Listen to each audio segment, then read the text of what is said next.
Hey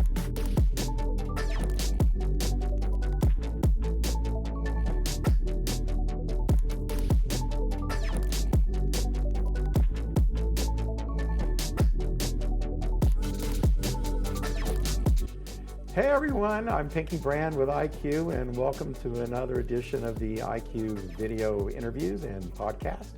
And today I am so pleased to have a really good friend and longtime colleague in the industry, Mr. Kevin Kopas, as our guest. Welcome, Kevin. How's it going? Thanks for having me. Hey, it's going great. And just for everybody at in the audience, Kevin is the Chief Operating Officer, COO, and co-founder of ShortDot. Kevin, I think the last time, or actually the first time I ever met you, you kind of rolled in on your Harley, I think, into a dusty parking lot at the Salt Lick in Driftwood, wasn't it? It was like 2014, was it, or something? Yep, you guys were on a road trip. I believe you started in Austin and you were on a road trip that was ICANN LA, and you started here and you had a wrapped van and everything, and yeah. That was the first time. Wow, that was a long time ago. Yeah. We had some good barbecue, some good times then. And I remember you had just gotten into the industry, at least for a year. So maybe you could kind of tell the audience a little bit about how you got involved in the domain industry. So if that was 2014, I actually got into the domain industry in 2010, 2011, like right when I graduated from the University of Florida. But that was right when I started at Radix, I believe. So basically to cut it all really short, I graduated from the University of Florida in 2010, and I went to the Career Resource Center and just started looking at random jobs. And I had owned domains in the past and things like that, but I didn't really understand that there was this whole industry around these things of buying and selling and registries and registrars, just like everyone else new to the industry. Like, that's, I think, a lot of our job is education first and then see, what's going to happen. But so I went to the Career Resource Center, and I found this company called Moniker down in Fort Lauderdale that had a job opening for a domain sales specialist. I think that was the first title there. And I applied, and Lisa Box was actually one of the first people that interviewed me there. And the previous year, they had hired someone else from the University of Florida who basically had a similar degree as mine, and he's a really cool guy. And they said, well, we really like him. Let's go find another one of him. So they... after a series of interviews, Lisa Box was one of the first ones that interviewed me there. I got hired. I moved to Fort Lauderdale, and then from there, I was a domain broker for about 4 years. I went through a couple acquisitions through the Oversee, the Key Systems, and then the Web.com acquisition. When I was there, I sold probably about $30 million in domain brokerage over my time there. I was in charge of the Oversee owned and operated portfolio, as well as inbound and outbound brokering of names. My highest sale ever was KK.com. I sold for $2.4 million, which I always like saying that because that's, first of all, how I bought my Harley back then, and second of all, it's my initials. So that was a really cool sale to be able to be a broker on. So from there, I moved over to Radix. I was the channel manager for North and South America for Radix, handling a lot of their stuff for their extensions as they were launching. I think I was at Radix for 2.5 years. And then I did PIR. I was at PIR for, again, about 2.5 years. Channel manager for Asia. And that's when I think you and I really got to know each other more, because we were both going to China, more than most people could imagine. And then Lars and I met through our mutual friend, Michael. He's one of our business partners as well. About 4 years ago, I will have been at ShortDot for 4 years in October. So about 4 years ago is when Lars and I and our other partners partnered up, and we acquired .IC, or acquired our first extension, and it's been a crazy road trip since then, but it's been a lot of fun. I love this industry. I don't think I could ever leave the domain industry. That's my other thing I always tell everyone. Like, it's so diverse. Obviously, the current world situation has changed that a little bit, but it's such a diverse, fun industry to be in. You meet, like, it's my domain family. Like, you and I live close, so it's easy for us to go hang out. But there's so many people at ICANN events and everything that you go hang out with, and it's like a big family. It's really interesting, to see how things have evolved over the years, and with ShortDot, and with the domain extensions that you all have. Can you maybe explain a little bit about how you came about some of those extensions? Yeah, absolutely. So, Yeah, and as which you ones know, they are, just maybe to refresh the audience, yeah, yeah. So we have 5 extensions right now. We have .icu, we have .bond, we have .cu, Hmm. we have .cfd, and we have .sbs. Um, as Okay. you know, and I'm sure a lot of people watching are somewhat familiar with the domain industry. ICANN opened back in, I believe it was 2012, 2013, that initial application period. We were not obviously in existence at that time. So what we specialize in now is finding or reaching out to people that own some of those extensions that they did apply for way back then, and they haven't done anything with it. So we first acquired .icu from the .one registry, which is also one.com. They're a very large hosting company and registry based in Europe. We bought Yes. .icu from them because they were focusing all of their time and money on marketing and selling .one instead of .icu. So we said, hey, this seems like a great opportunity. We're pretty creative marketers. We've gotten a lot more creative since then as far as like our execution and everything goes. But we were doing, we're again very creative overall. So we just take it, rebrand it, make it a fun little thing of some kind, see what the letters can stand for. One really awesome story. I'm looking at my logos right here in front of me on some papers that I have, and one awesome thing is CFD. It means it has a negative connotation in the financial world. However, we were in a Hmm. meeting and our head of marketing, Ishan, came up and said, well, what if it's the clothing and fashion design domain? And it was like it clicked with Hmm. everyone instantly that was like a Yeah. really cool way, creative new thing to brand .cfd. So then we went to our design team and said, hey, make us a logo that's sleek and sexy and like you see that on like a Paris fashion runway type event. And it was just a really cool click. So that's one of the things that we really enjoy doing. And there's a ton of extensions out there that just aren't being used or whatever. So we're always like looking and we're exploring that. But that's something that we have a lot of fun doing, is taking an extension that just hasn't been used or hasn't been launched properly, and like relaunching it and saying, hey, world, what do you want to do with this? And it's also the flip side of that is also really cool to see how people use your extension in ways that you weren't even expecting. CFD now is Uh-huh. also becoming known in the crypto market because we can now use the Ethereum name service, ENS. You can send money to and from any domain. So we're like really pushing that with CFD and with Bond, which are more financial focused extensions, I guess. But CFD was not like was not our initial launch plan, but it's really cool to see how people use that. But I think what you were talking about, like taking some of these extensions that aren't being used, is an interesting concept, because I have noticed that there are some brand TLDs out there that are not being used, or they're going back to ICANN and saying, here, we don't want this anymore, take it back, or turn Yep. it off, or we just want to cancel our Right. And I think a agreement, lot of people, that's whatever it is. coming from like at the beginning when that 2012 round happened, a lot of people didn't really realize what the upkeep, so to speak, of a domain extension was. For example, we Yeah. bought Bond from Bond University in Australia, and their initial plan was to use it as an internal extension. So if you had a math class, you could have, algebra.bond, or, pinky at algebra.bond could be your email address, things like that. But then there's all these extra ICANN fees and upkeep, and there's a whole bunch of stuff that comes along with owning an extension. And if you're not from I know that we're in a really weird industry in general. So if you're not from the domain space, and you're just like, hey, it was really cool to apply for this and have it, and then now you're like, well, I don't want to do all that work for that. And then to your point of, there's some brand extensions that are letting it go back to ICANN now, which some of them don't make sense. Some of them are so brand specific, like that, we're not going to rebrand that. Our company name is ShortDot, so we like keeping it short to the right of the dot. Um, Yeah. so that's so definitely something we take into account when we're evaluating a potential acquisition.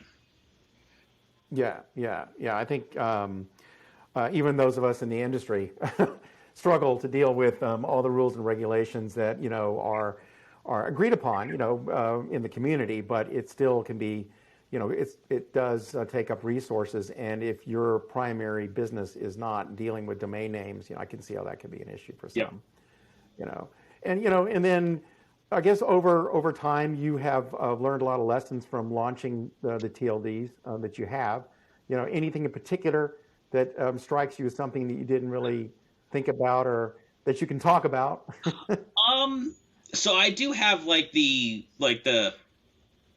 oh crap list. Like I Yeah, do have a Word document from launching 5 of them now. right. I don't think that there's any like overarching lessons. It's just that there are so many moving parts. Earlier this year is when we launched CFD and SBS within like 2 months of one another, and having two Yeah, extensions. Our extensions, again, not to get too technical from how an extension is set up and everything, but you have like a backend service provider, but then you also have a previous owner, and there's a whole bunch of ICANN processes that you have to go through to change your backend service provider, to change the ownership, to add IDNs to a domain, to do all of the stuff. Like you have to get it approved by ICANN just so. And I know there's a lot of hoops that you can say ICANN you have to jump through, but ICANN's main goal is the security and stability of the internet. So from to some extent, or to a big extent, it is a very valuable world to operate within. So I don't think I have any like specific things. It's just there are so many moving parts. I kind of have a picture of like the people that twirl plates on top of sticks at a circus or whatever as a talent, and it's like you're on one side of the room and you got 14 plates long, and that plate down there is about to fall off, and if one plate falls, then the whole thing falls apart. So it really is yeah, just juggling a lot. And some of our extensions have different pricing schemes and different premium rules, and there's just a lot of things you have to come up with in all of that. So yeah, yeah. And I think one of the things you have to juggle, or anyone that's operating a new generic top level domain, or really any top level domain for that matter, is dealing with abuse. yep. And the new GTLDs, of course, have to adhere to ICANN Spec 11.3b. I'm just wondering, what is, the community's definitely been talking about, abuse. It's a big There's more buzzword and right more now. discussion about it and how to deal with it and how to handle it. But, what do you see, what do you look at when you're looking at the DNS abuse situation, and, how you feel it should be handled and the community should handle it? Yeah, so obviously DNS abuse is a really big buzzword right now. As you know, we're a client of yours. We use Registry Office, IQ Abuse, and how we handle it is if it gets reported to us, we turn the domain off. I have a pretty much no nonsense policy on that. Our terms and conditions were written so that we could do that. If I see abuse on a Mm-hmm. domain, every once in a while we'll have someone write back in and say, hey, I misconfigured my DNS, or they'll try to basically get us to reconsider that, and I'm totally Yeah. open to that as well. But across the board, like we pretty much have a zero tolerance policy for abuse. I think that when it comes down to, when I'm digging in a little bit more there, in the general scope of everything, I think a lot of people outside of maybe the registry world or the registrar world are really confused about what DNS abuse is. I'm a part of the registry stakeholder group, which is like a stakeholder group of all the registries or most registries, and we all kind of like fight Right. for each other, and everyone is kind of asking the same questions. So there's actually like a published definition of what we believe DNS abuse is, and then there's also people that are like, well, there's content, and then if there's illegal content, then that's something that is considered something that I take down. But if there's some sort of you know some content that you don't like, that doesn't necessarily mean that it's DNS abuse. And then you also have things like there's a hosting provider, there's an email provider, there's so many different layers there. Some people don't realize that as the Right. registry, my only reactive ability is to server hold the domain, which shuts everything on the domain down. So someone could have a huge blog and write one thing, or have one page that is a phishing page, or it could be some sort of hack and that the owner doesn't even know about that page, and that's showing up as some form of DNS abuse. If it's reported to the registry, my only ability there is to server hold the domain. I can't delete that page. I can't change an email address. There's so many things I can't do. There's only one thing that I can do, and that's the nuclear option of server holding a domain. Right. So if I guess what you're meaning is like a compromised domain. Someone Yeah, has, there's like, there's say, a lot of I'm not questions wanting there. to. Yeah. Yeah. Yeah, I'm not wanting to pick on WordPress or anything, but like they're not aware. Maybe they set up a site on a particular CMS, and they're just not aware that a page has been hacked that there's malware has been installed, Uh, or anything like that, and you as a registry, I mean, I don't want to speak for you, but I would think, and a registry or even a registrar or perhaps even the hoster would not necessarily want to shut that entire site down. That they would need to go through their policies and procedures and terms and conditions to determine a course of action. Right. Exactly. And Yeah. Yeah. figuring out also as a registry, if a domain is under WHOIS privacy, I don't know who the true owner is. The registrar doesn't have to send me that. So again, there's a lot Right. of different layers there, and that's where I think that my biggest problem with DNS abuse being a buzzword right now in the ICANN community is that there is a lot of things and actions and things being done to prevent it or to at least reduce it. But then there's also a ton of people that don't understand, or when you say, hey, what do you think that the end solution for this DNS abuse problem needs to be? And no one really has a clear picture of what that is. So calls Yeah. like this are really good. There's a lot of really good stuff coming out of the registry stakeholder group call at the next ICANN meeting. There's going to be a lot going on where we are really trying to become proactive in saying, this is what we're doing. Is this what you expect as a if you're a stakeholder somewhere else in the ICANN or in the internet community, is this what you expect us to be doing? Do you expect us to be doing more? What would be your operating within terms and conditions and the legal ability that we Yeah. have? But what would be your recommendation? And I think that that's Yeah. a really important thing for people to realize is that there's going to be DNS abuse. I think in general you have to be reactive. You can't really be proactive. You can turn off like IP address ranges where it's a compromised server and things like that. But in general, we don't know Right. about abuse until a site is set up. So it's you're playing whack-a-mole, and we can a tool like yours is perfect. It makes us really, really efficient at whack-a-mole. Like I go to Dave & Buster's and get a really good score at whack-a-mole right now if I had Abuse IQ going there. That being said, I still do have to wait until the domain is created to verify that there's abuse on the domain. Right. Yeah. I mean, I think there's compromised domains, there's content abuse, there's domain name abuse, DNS abuse, and there's been lots of, I shouldn't say lots, but I mean, there's been some really nice attempts and solutions put forward by various community groups in terms of defining, what is DNS abuse and then how, that should be treated. And there's, different folks that I've talked to, that have put out some really good information on how that can be done. I think the more I talk to folks about it is, they're wanting more evidence. It would be nice to have that evidence and not just the report itself. And the reputation block list providers and those that provide the abuse reporting, originally were set up to deal with it in a different way. The business model was different. It wasn't built on ICANN Spec 11.3b. Right. It was built on dealing with email and hosters and all that. Different set of clients, perhaps. Right. So I think it would be wise, at some point that it would be lovely if there was some standards that were out there.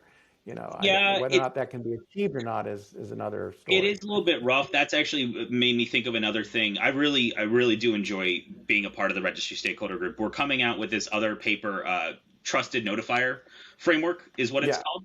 And it's talking about when someone comes to you, if it's someone on the side of the street that says, hey, I think that there's some DNS abuse going on, that's going to be something that I want more proof for, right? But then there are also people that will report. Like there's the IWF out of Europe that reports, and I always go to the extreme of DNS abuse of like child pornography. They report a domain to us. I 100% trust them. We work with them regularly. So when they send a domain to me, it instantly gets turned off because I know they're not playing around. They're not, it's not someone having a feud with their business partner and they're like, hey, I want to get this domain turned off. Like it's a trusted thing. So yeah, that's a really good point of DNS abuse has changed a lot, and having those trusted notifiers and also understanding the level of that trusted notifier. I remember at the beginning of COVID, we started using you guys, and you were identifying domains that you thought or the system thought that were a COVID, were taking advantage of mask sales or vaccinations and things like that. And absolutely that was happening. But really, when you looked at the numbers, there really wasn't that much. Some people were registering. I think someone actually did register COVID.ICU because of the inherent medical nature of ICU. I think someone registered COVID-19 or COVID. Don't quote me on the domain, but and that showed up in some abuse feeds that we have. And when you look at the site, it was actually someone that was just building a news aggregation website for all the COVID news around the world. And in that case, I was like, well, that's actually a really good use case for my extension and for what you're doing, because you're trying to help people. So like, I liked it. So that's the trusted notifier. Maybe that source isn't quite the best. Like, I like what they're doing, but maybe we need to turn down the trust factor on that one, and then we'll reevaluate later on. So. Yeah, that's a really good kind of story there, and that's one of the things that we look at is curating the different sources and looking for false. We don't really want a high false positive rate. No one wants that. Right. And I have to admit, even us and myself, when COVID first hit, and we were aware of sort of this new working group, to deal with all that. And seeing some of the abuse come across at first, I think a lot of us were just horrified, because at that moment in time, everyone was like, yeah, let's get on the team and let's like stamp out these people that are actually trying to make misery, out of what is already misery for the world. Right. And, even we joined in on that effort. I remember being involved in some Slack groups and some discussions on that. But over time, we started seeing, well, this feed is actually vetted by human beings and is much better than another feed, to your point. Someone's looking at it and going, well, wait a minute. This is not just because someone registered, get your mask dot whatever. It doesn't necessarily mean it's bad, Absolutely. So, but eventually we even found that some of those feeds just unfortunately were not serving in the best interest, of our customers. And so we eventually turned them off. And no offense to that wonderful effort. I believe it was all in for the public good in the end. Yeah.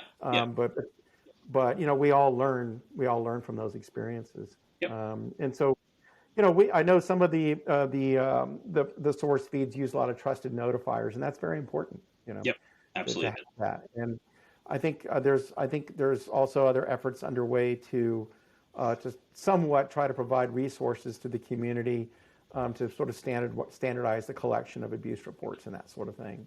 And that's a good point too. Like you said, there's going to be like standards of notifying or standards of what is abuse and things like that. And I think we are working towards that. I think it's going to take a long time, as it does. Anything with ICANN is usually stretched out to be a little bit longer. But yeah, getting some standards and getting some standard processes in place there, I think would be very good.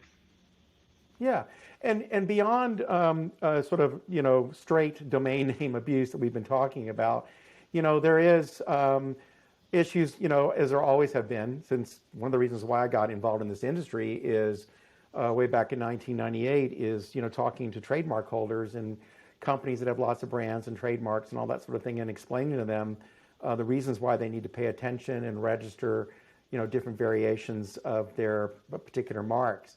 And over time, those solutions have evolved in the industry. And I believe you all have introduced recently a service. Can you explain a little bit how that might benefit, trademark holders, copyright holders? Yeah, absolutely. So when I was at Moniker, we obviously worked with a lot of UDRP, a lot of things like that going on. So I'm pretty familiar with all that. Recently, actually, and by recently, this was like probably a month ago, we launched a new product called ShortBlock. And basically what we're doing is we're allowing, right now it's only for trademark holders. You have to have an SMD file. You have to be a part of the trademark clearinghouse, and you work with a registrar or your IP lawyer, and then they work with the registrar. We're going to open it up a little bit more as we move on, but we're in a continuous iteration of a development process. So, but basically what we're doing is we're allowing a trademark holder to come in and block their term across all of our extensions. And that includes any IDNs that we may have. We have a couple IDNs, but if we're going to be applying for more, that includes if we acquire new extensions. That includes if there's going to be a second round of ICANN names and we acquire new ones. So we're allowing a trademark holder to come in and basically be fully protected across all of our extensions. We have 3 packages right now. The first one is the business package, or the business block is what we call it. And what we do is we block your exact term. So we would block pinky, and then I would also add a plural to it. And then, or if it's already pluralized, I'll remove the plural from it. I'll probably do like a pinky with an extra Y on the end in case someone is trying to spoof or fish on your name. And then we also do the F word pinky, and then we do pinky sucks, and we block all of that for a business. I'm not going to get into pricing because that's a little bit internal, but basically what we're trying to do is say, hey, if you're a small business, if you're any size business, like protect yourself a little bit here. We offer this product again across all of our extensions. The second one, which is the one that's really cool, I think, because we actually developed our own internal algorithm to generate homoglyphs. And a homoglyph is when you have a term and instead of an O, someone might throw in a 0, or instead of a lowercase l, someone might put a number 1, or they use different letters and numbers to make a domain look like whatever your brand is. And this is really important for things like your banking site. If you get an email and it's I use Wells Fargo. If you get an email from Wells Fargo and you don't notice that it's 2 number 1s instead of the 2 L's, there are people that will just click on that, instantly type it. Like if you get an email saying, hey, your account's been hacked, click here to reset your password. Like there's a lot of people that will miss that and then instantly go to that site, type in their password, and now their account actually is compromised. So the homoglyph block allows a small business again or any business, but allows trademark holders to block their term in a lot of different ways. For the average term, and I usually use like the term Microsoft as an example, I believe we're blocking around 40 to 50 names. And there's literally, you can go down a rabbit hole. Our homoglyph generator, I think for the term Microsoft, you can generate like 300 different variations. And some of them, when you look at that list, they just get so far out there. I'm like, okay, if an end user clicks on that thinking it's the actual Microsoft name, that's on them. Like, we have to draw the line at some point. So we kind of dialed it back and weighted things differently. It's a really intricate system, but it's a very simple system for registrars to use. And then the third block that we have, which is it's already on the market, we're already selling it, is the wildcard block. And that basically allows a block of anything, any domain that gets registered, or any domain that includes the term that is blocked. So if you block Pinky, if you have a trademark on Pinky, no one can register anything in our extensions that includes the term Pinky or any of the homoglyphs. So it's a pretty basically cool. that string of characters with no matter what. It can show up anywhere in the 63 characters that a domain can have. And we block it. So it's a pretty cool tool. Registrars have been really happy with it. Obviously, right now, I think the main customer is a more corporate registrar, like a Mark Monitor or a CSC. There's quite a few others. I'm not calling ones out specifically, but people with big corporate customers there that are wanting to block that. Because, a lot of people don't necessarily want to, put up, like Disney doesn't necessarily want to build, a princess site on every new extension that there is, but they do want to protect their trademark, and that's where that comes into play. So we're pretty excited. It's been on the market for about a month. We have a really talented development team that we're already we're on a continuous feedback loop from our customers, and we're adding to it and changing it and making it better, and it's a pretty cool tool. We're very excited about it. Well, what about it does sound really nice. Does it when you talk about the homoglyphs blocking, I assume that's including things like just for the audience by way of example, like a Cyrillic character, like some of so that's that would be the IDN thing. If so it'd be like the IDN, so like an A, Cyrillic A. Yeah, exactly. So if the IDN exists in our extension, then we automatically are doing that as well. Right now, I believe, and don't quote me on this, and this is where all the plates are spinning in my head all the time, I believe ICU is our only extension that has IDNs activated right now.